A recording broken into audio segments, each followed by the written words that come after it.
BPMN est un standard international établissant une notation pour représenter les processus. Il apporte un potentiel considérable pour aider les organisations à décrire et repenser leur manière de conduire leurs activités. À un moment où les dirigeants se mobilisent pour transformer et adapter leurs organisations à un environnement changeant et de plus en plus exigeant, ils y trouveront un moyen d'action particulièrement efficace. Revenons un instant sur la notion de processus. La notion s'est largement répandue et tout le monde aujourd'hui reconnaît la nécessité de décrire les processus. Dans les années 1990, elle a été présentée comme un moyen de répondre à une des difficultés que rencontre le management, organiser la coopération au sein des entreprises. L'approche processus est un remède au cloisonnement des organisations. Dans cette approche, le processus traverse les silos de l'organisation et mobilise les ressources en vue d'un objectif commun. La notion de processus contient donc celle de transversalité. Pourtant, quand on examine les pratiques actuelles et les efforts déployés ces dernières décennies, force est de constater que cette idée originelle a été quelque peu perdue de vue. Une grande partie des représentations produites, sinon la totalité, portent sur des activités intra-fonctionnelles à l'intérieur des silos et non sur les activités interfonctionnelles. D'ailleurs, quand on veut parler de ces dernières, nous nous sentons aujourd'hui obligés d'ajouter un qualificatif en parlant de processus transverse. Une autre observation concerne la description des processus, la forme qu'elle prend, son niveau de précision. Le spectre est large. À un bout, on trouve des descriptions limitées à une présentation, voire à une diapositive, avec des schémas plutôt intuitifs. À l'autre bout, et beaucoup plus rarement, les réflexions et le pilotage peuvent s'appuyer sur des modèles détaillés, socles de maîtrise et de performance. Il va de soi que la qualité de la représentation détermine grandement les retombées pratiques que l'on peut espérer de l'approche par les processus. Avoir une idée, une inspiration est une chose, passer à la pratique en est une autre. En pratique, l'approche par les processus soulève de nombreuses questions qu'il nous faut examiner au cas par cas, dans le contexte de chaque organisation. La façon de cartographier les processus est symptomatique. Elle révèle la culture de l'entreprise et on peut en augurer les comportements à long terme. La qualité de la représentation conditionne son exploitation. L'idéal, tout à fait accessible, est qu'une même représentation du processus serve à la fois de guide pour les collaborateurs et de source pour la conception technique et informatique. Une enquête rapide suffit à évaluer le niveau de maturité d'une organisation. Appliquer sincèrement l'approche par les processus conduit à une exigence: il nous faut bien représenter les activités. Tout le monde en conviendra. Sur ce sujet, nous bénéficions d'une longue tradition et d'un état de l'art très riche dans le domaine du BPM, Business Process Management. Le standard BPMN en est l'aboutissement. Il contient quelques nouveautés qui nous permettent de représenter des phénomènes qui étaient difficiles, voire impossibles à représenter avec les notations antérieures. Sans surprise, les notions d'activité, d'événement et de rôle sont reprises. D'autres s'y ajoutent pour décrire plus facilement la réalité des activités et des perturbations qu'elles rencontrent.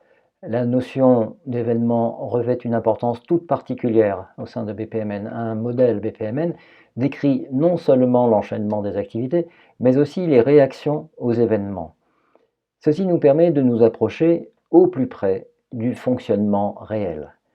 BPMN définit deux types de diagrammes, dont l'un, sous-exploité, est l'outil parfait pour établir la carte des processus. Il y a donc beaucoup à apprendre pour modéliser efficacement. Il nous faut, d'une part, maîtriser les détails d'une notation très riche, d'autre part, assimiler l'approche, sa logique et ses exigences. L'ouvrage, L'impact de BPMN sur les organisations, se propose ce double objectif. Le chapitre central introduit la notation jusqu'à un niveau de détail suffisant pour prendre conscience de sa puissance d'expression. Des chapitres plus généraux le précèdent pour sensibiliser à l'approche par les processus et alerter contre les à peu près, les pratiques superficielles qui risquent de trahir la promesse faite. Un chapitre examine les apports potentiels dans la perspective du responsable opérationnel, du dirigeant, de l'organisateur, de l'architecte métier, de la maîtrise d'ouvrage et des acteurs de la transformation, puis des modélisateurs, concepteurs et informaticiens. Chacun, selon sa position, pourra se rendre compte de l'atout que représente BPMN dans sa discipline et pour sa carrière.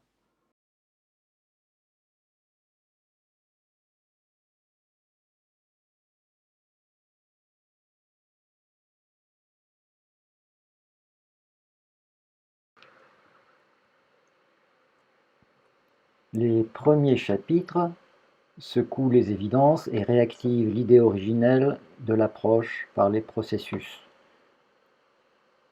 C'est un peu le moment critique, une prise de distance, nécessaire pour stimuler la réflexion et retrouver le souffle de l'inspiration. Le chapitre central présente la notation en faisant ressortir l'usage de chaque forme. L'approche est progressive. La section 4.1 pose les bases et les grandes notions de la modélisation des processus. Nous examinons ensuite les nombreuses catégories d'événements prévues par le standard, puis les moyens de structurer les processus et de décrire l'organisation. Le but de l'ouvrage n'est pas d'enseigner les techniques de modélisation, ce qui demanderait un autre livre destiné uniquement aux modélisateurs et concepteurs. Le but est de montrer ce que BPMN peut apporter aux organisations dans leur réflexion en vue de la transformation, comme dans la maîtrise de leur fonctionnement quotidien. Comme vous le voyez, le chapitre 5 place la notation dans la perspective de différents rôles. Le responsable opérationnel, le pilote de processus, trouve dans une bonne description de l'activité un moyen d'action et de maîtrise. Le dirigeant, le décideur, préoccupé de l'avenir, comprendra que la notation aide à repenser les processus, à corriger les dysfonctionnements et à mieux préparer les évolutions. Un modèle de processus complet absorbe les règles d'organisation et peut remplacer les fiches de poste. Cette dimension intéresse l'organisateur. L'architecte métier fixe, entre autres, l'architecture des activités. Cet acte fondateur s'exprime par la carte des processus et peut modifier en profondeur le fonctionnement de l'entreprise. BPMN est un outil précieux aussi pour l'architecte métier. Les modélisateurs, consultants internes ou externes, tireront de grands bénéfices à s'emparer de cet outil. Une section s'adresse aux maîtrises d'ouvrage et leur prodigue des recommandations à appliquer lors de la recette quand on leur livre des dossiers de processus. L'informatique a sa partition à jouer dans l'approche par les processus. Les moteurs d'exécution de processus, notamment, offrent aux organisations un degré d'agilité. Encore faut-il articuler correctement le versant métier et le versant technique. Le chapitre 6 aborde quelques-unes des grandes préoccupations actuelles des organisations, l'orientation client, la réglementation, l'éthique. Il fait ressortir la contribution de l'approche par les processus. Par exemple, certaines clauses du règlement pour la protection des données se transcrivent en termes BPMN, facilement assimilés dans les modèles de l'activité. Enfin, le chapitre 7 complète les moyens d'action.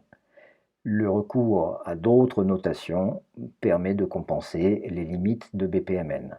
L'intelligence de l'action repose sur les indicateurs dont une partie se déduit des modèles de processus.